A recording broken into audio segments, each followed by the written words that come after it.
Which started the first echo, actually, was from my earlier series called Seed Sowers. So I was very much interested in surface, texture, growth, the cyclical nature of the world and how things connect together.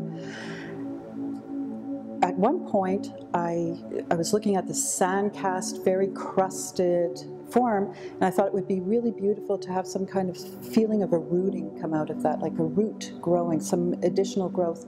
And we started to make roots, and I just found them fascinating because they were so fragile but so strong at the same time.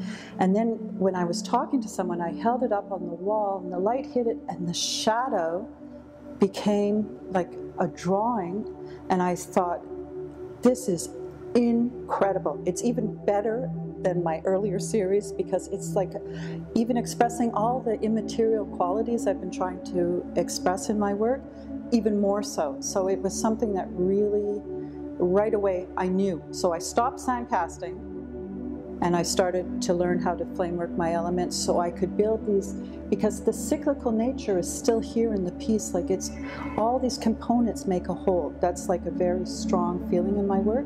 So it still has that, but what it starts to have now is the sense of the ephemerality of life, the fragility of the world. And I really feel that that connects very strongly with what I'm trying to say through Echo.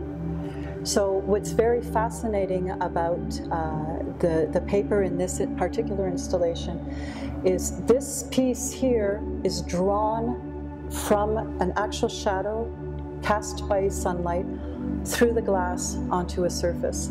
Each element is very unique, but when they're together, they make a whole. And I really quite feel very strongly about that. So that's part of how this series started to develop.